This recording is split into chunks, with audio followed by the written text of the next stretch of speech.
Good morning, it's Gina. I am checking in on Vlcd 10 and I am not having a successful round. I really think a lot of this is probably due to stress.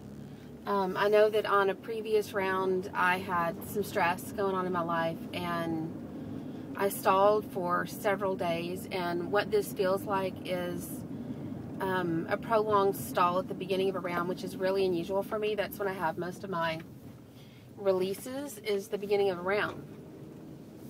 But I'm heading to Austin tomorrow. That's a real stressful ordeal that I'm having to deal with, and I think that might be doing this, because this morning, excuse me, I was at 154.2. I know that my last vlog I was at 154, and that was day before yesterday, I believe. I can't remember. It was a few days ago. And see, I think today's Tuesday. I think it was Sunday, but I'm not even sure. So anyway, it just, I'm not overly frustrated because I'm not gaining, really. I mean, it's like I'm just floating between these numbers that are all kind of staying the same, and so it feels like I'm just spinning my wheels and spinning my wheels. But I don't necessarily want to repeat a load. I'm not going to be able to do that in the next couple days anyway, and with the travel, sometimes travel for me, if I'm not going on vacation or something like that, you know, it's more convenient to just not eat. And when I do eat, I can find something for that that one meal in the evening or whatever that's kind of mundane, and I just want to get it over with and get home. So I'm not overly worried about the travel, but I think once that's behind me, once I'm back, today is Tuesday, I'll leave tomorrow, I'll be back Thursday night. So I think I'll start seeing some releases after that, and until then I'm just gonna kind of be okay with just kind of hanging tight on this P2 and staying where I am. And if I release, great, bonus, but if I don't, I think it's just got to be cortisol levels or something, because nothing else makes any sense.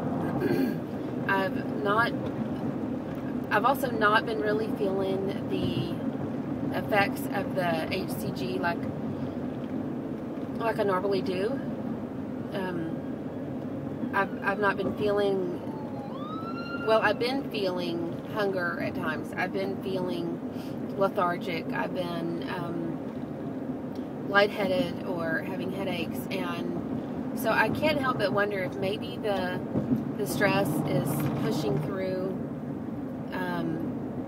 the HCG, and I'm just not doing well on it this time. I know some people had said test it, but I'm almost out of the first batch that I mixed anyway. I think I've got like a day or two left, and so there's really no point in testing it, going and getting a pregnancy test and going through all that.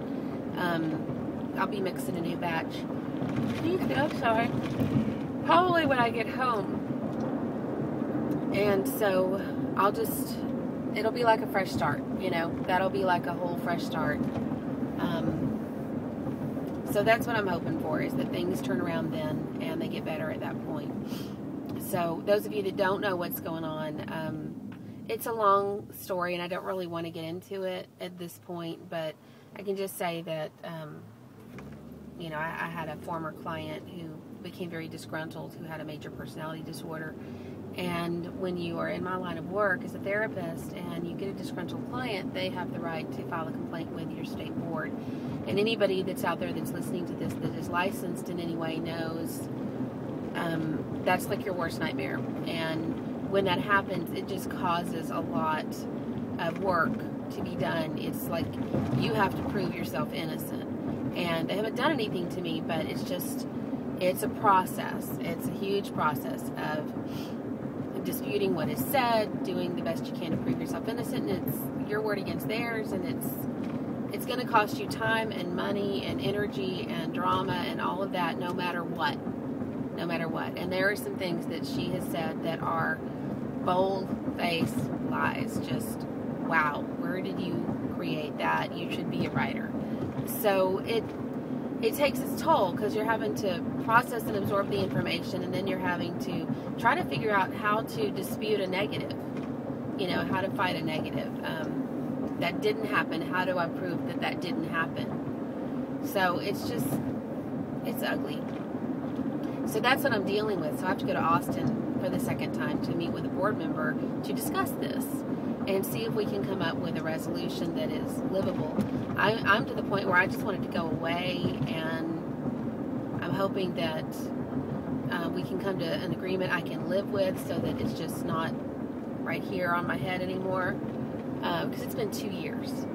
2 years that I've been having to deal with this. So, yeah. Anyway, that's it. So that's my stress. That's where that's coming from. And I'm hoping that things get better. When I'm hoping to have a solution, but if I don't, and I have to keep fighting it and dealing with it, I will. I'm a little desensitized to it at this point. I'm not nearly as upset and worried as I was the first time I had to go down there. Sorry, see? The first 2 rounds I was never tired, but anyway, so that's better, you know. I mean, I'm not as worried about it, because I know that it is what it is, you know, and I can only do so much, and I'm doing the best I can. And if they choose to not hear me out, last time they didn't even hear me. I mean, like, seriously, I'd done all this preparing for hours and hours with my attorneys, and they didn't even hear me. They gave me 4 minutes, and then cut me off. So that's how it works, you know. Welcome to the state of Texas. That's how it works. I'm hoping this time it'll be a little bit different, but we'll see. There's not going to be an audience this time. There's not going to be a public people there, so it should be less of a show and a little bit more of it's a smaller environment, just a room with, you know, there's just a board member and a couple other people there. It should be better, but we'll see. So anyway, that's what I'm dealing with. It's loads of fun. It's very rare that you would have somebody like that you deal with in my line of work, as far as my type of practice. Most of my clients are just everyday people, very normal people with very normal problems. This one in particular was very, very, very sick. And so, you know, it's part of the risk. It's what you risk when you deal with it. So, anyway, that's it. I'm rambling, but I'm just going to hang tight. 154.2, you know? That's okay. That's all right. And I'll get there. I'll get back into the 140s. And things will be better. So, I'll talk to you guys later.